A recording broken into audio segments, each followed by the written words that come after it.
was a second, but all right. But you're on, mate. First question. It's going to be a doozy.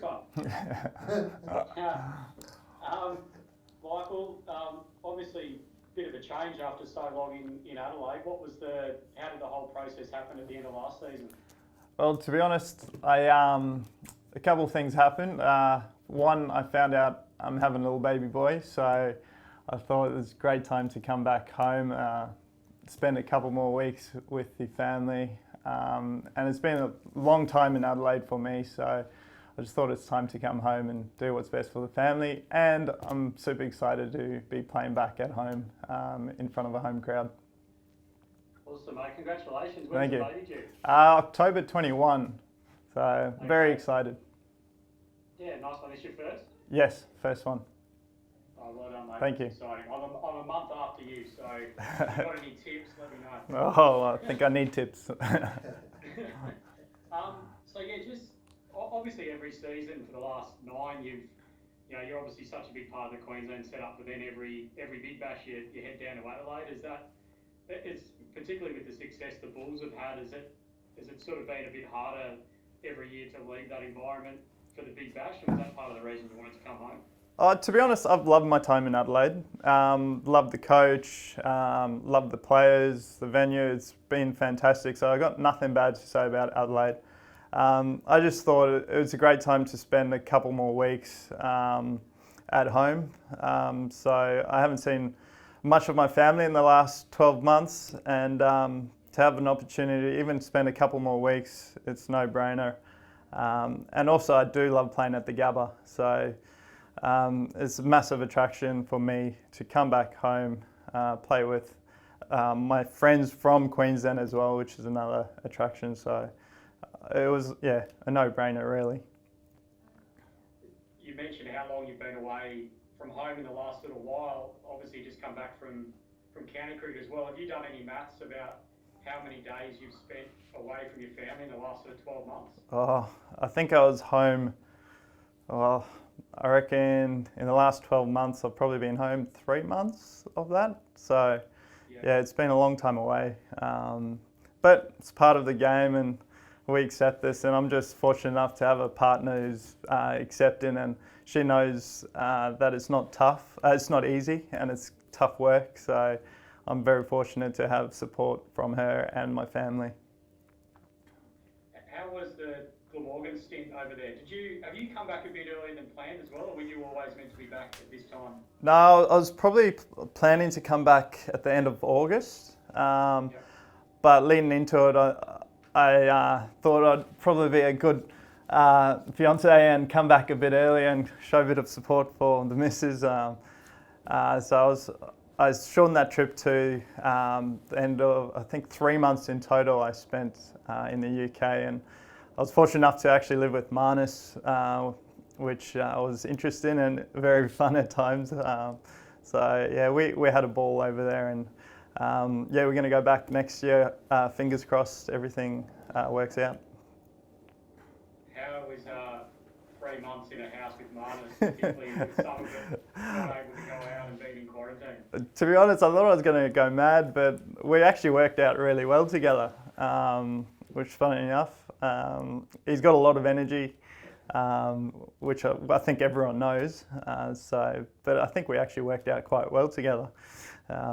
He was obviously, it was actually good for my game because we talked a lot of cricket together, and he's a big thinker of the game and kind of helped me a bit think more about my game and where I can improve on. So it was actually brilliant. And what about on field? Obviously, getting experience in particularly the start of an English summer, pretty handy for a swing bowler with a Duke's ball. How'd you find it? Yeah, exactly. I took a lot of things out of it. Definitely worked on a couple of skill areas I wanted to improve on, which was great. And to work with Matty Maynard, he's been fantastic. So he helped me with my game too. I think just being exposed to more cricket, it can't hurt. And I'm excited to go there another year, another 2 years hopefully. I think it's been great for my game, and I've learnt a lot. What specifically were those things that you that you wanted to learn and skills that you wanted to pick up over there? Specifically, I wanted to work on my seam position a bit more. At times, I've gone to more of a scrambled seam, and I've just worked more specifically on getting that right seam position, more for bowling with the cooker, to be honest, and working on swing bowling when maybe the wicket isn't nipping around as much. So I was quite specific with my seam position. Yeah, cool. Stevie, I've got a few more, mate, but you can throw in a few if you want. Yeah, right. I'm just going to check in with Mike. Just one of the things we talked about, just you said about playing at the Gabba, but also probably playing on the Gold Coast. Yep. You played a one-day game at Metricon, but not the BBL games, and I guess that will be for you a bit different. But you played a lot of your cricket on the Gold Coast. You started literally your first move from South Africa. Yep. It's your home, isn't it? So there'll be a lot of fun down there. The Dolphins fans, the Dolphins crew will come out for you, won't they? Yeah, I love Gold Coast. Obviously, did my schooling on the Gold Coast. Moved there when I was 10 or 9. So Gold Coast is my second home.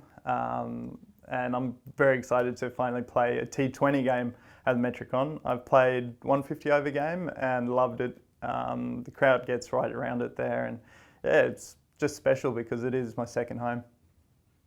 The other thing, Michael, is that you're obviously away from cricket. Not that you've had much time at all, but you've had your slowly growing passion for flying, and, yeah. and you're pretty close with your recreational ability to fly as a recreational pilot.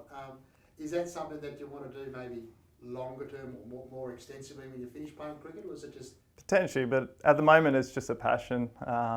When I get the chance to get away from the game, my passion is aviation, so it's from a young childhood.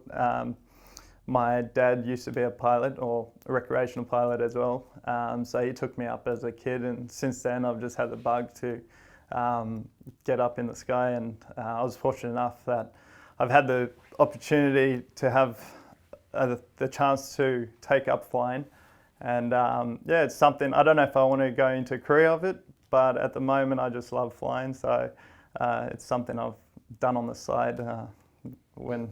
You did it pretty properly there to propose, didn't you? I think that was yeah. the better bits of work I've ever seen, actually. I was trying to think of a good way to propose to the missus, and I thought I'd share my passion and go up in the sky and yeah, propose to her there while we're surrounded, circling some whales. And I should get you on the record and get your future, your wife to be, her full name. It's Olivia McClintock, soon to be Neser. Nicely done, mate. Then Marty, get some more. I've got Yeah, I've got some more. Okay, jump in. That makes my proposal look like absolute shit. Oh, it's not a competition, mate. Just asking about early in the Shield season. Obviously, I think there's 5 Shield games scheduled ahead of the Afghanistan test. I don't know how closely you've looked at the schedule and sort of mapped out your plans, but are you likely or hoping that you'd be able to play all 5 of those games leading into that test, or is it likely you'll get a break at some point? To be honest, it's likely I'll have a break in there somewhere. Well, for one, I know I will miss definitely one with the birth of my child, so I'm definitely going to have one game off there. But saying that, 5 Shield games in that short space, I think it's going to be tough for all the bowlers to play every game. So we have discussed rotating the quicks a little bit and finding the best fit for us to put the strongest team on for every game, because it's going to be a team effort with how many games in short succession there are. And just looking ahead to the test summer, I guess, obviously you've been close in recent years. I suppose with the World Cup being on and likely to have a lot of the big fast bowlers not playing any first class cricket in that sort of November period, do you feel that this is probably a better chance for you to maybe play test cricket this summer, given you'll be coming in off 4 Shield games potentially, whereas other guys will be coming in off T20 cricket, quarantine and all those sorts of things? Are you confident you can make the impact? I definitely know that the preparation I'm going to get leading into that test series is going to be great with all the Shield games planned. So from a personal point of view, I know I'll be ready to go. And I'm sure the Quicks, they're professionals, they've done it for years. So I know they'll be fit and ready to go too. So it's always going to be competitive, that's bowling spot for me. But at the same time, I've been ready for a long time, so I'm just waiting my time and hopefully I get the gig at some stage. I know it's probably a difficult question because you obviously haven't played Test cricket, but is there any doubt in your mind that you're not ready for Test cricket? Like, do you have any sort of self-doubt at all, or are you really confident given what you've achieved in the last couple of years that if you did get a shot, you'd do well? No, I'm confident with where I'm at the moment. I've been playing good cricket for many years now, so I don't know. I can't really answer that question until I get given the go. But personally, I believe I'm ready and I can perform at international level.